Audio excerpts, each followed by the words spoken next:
If you didn't have to work for a living, would you still do it? What work would you choose to do?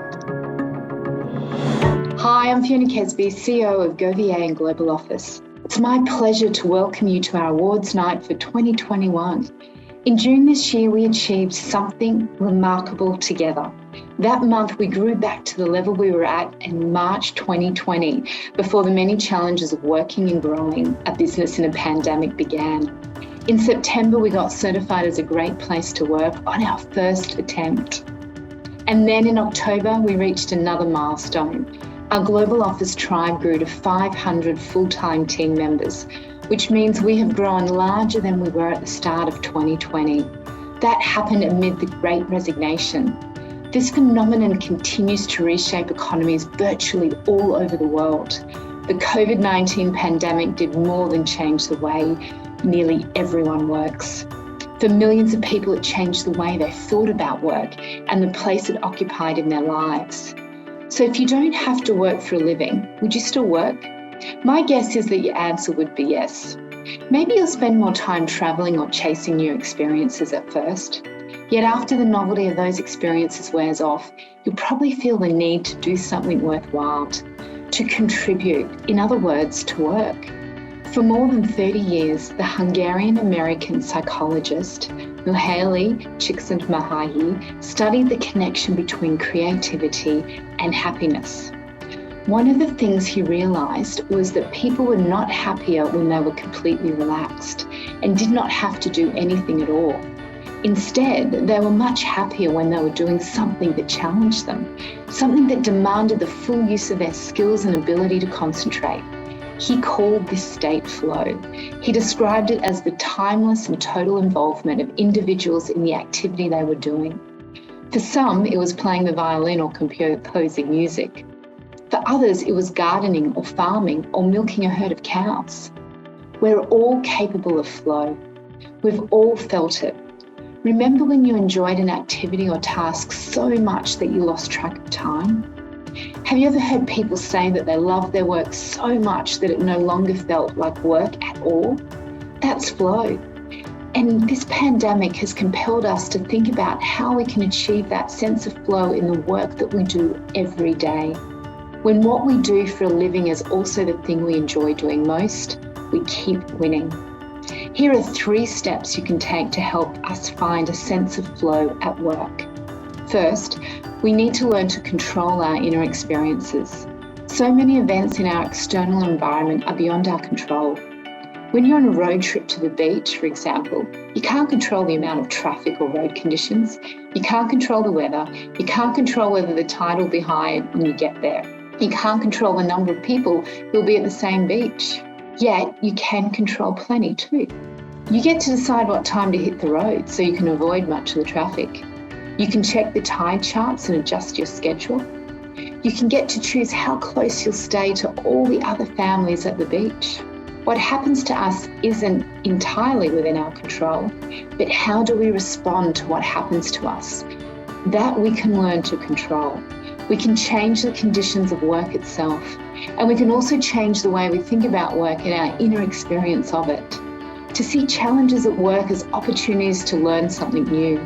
To see work not as something that limits our freedom, but as something that lets us free our potential.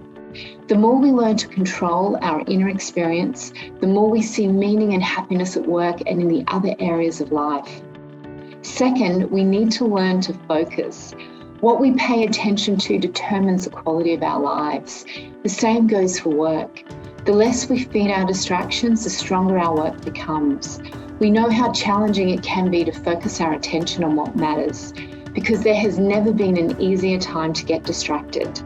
We know, for instance, that reading nourishes our minds far more than binging on Netflix series do. So why is it much easier to reach for our phones?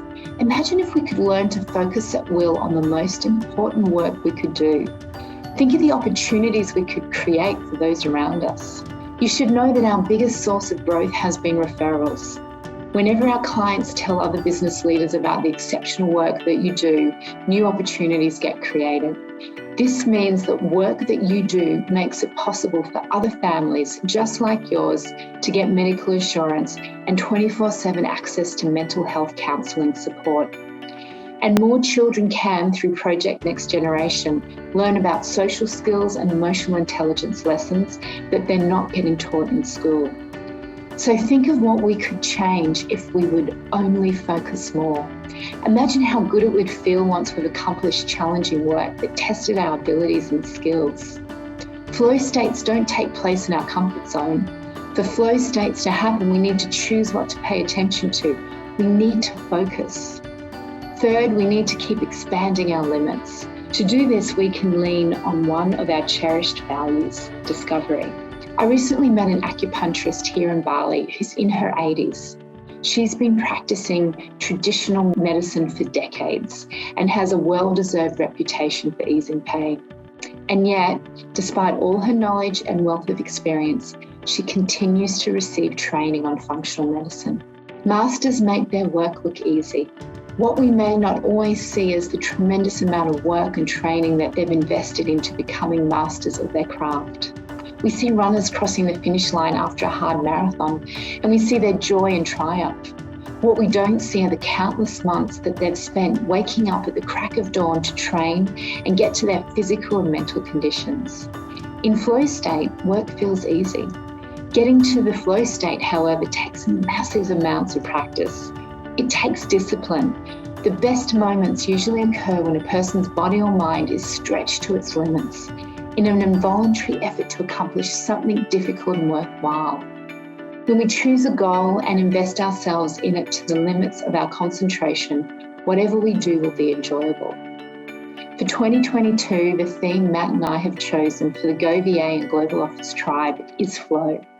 Our wish for all of you is that you will gain mastery over what you pay attention to, that you will find easier to focus, especially when your highest goals demand it, that you will be patient with yourselves as you pursue the slow and often challenging work of changing your patterns and habits. We spend so much of our lives at work that we owe it to ourselves to choose work that gives us joy and makes our days meaningful. Remember that you can always count on us for encouragement, care and support. With all our appreciation, gratitude and love, congratulations on your year of bountiful growth. In the year ahead, may you find flow. May you surprise yourself with the heights of accomplishment that you are capable of. We are GoTeam!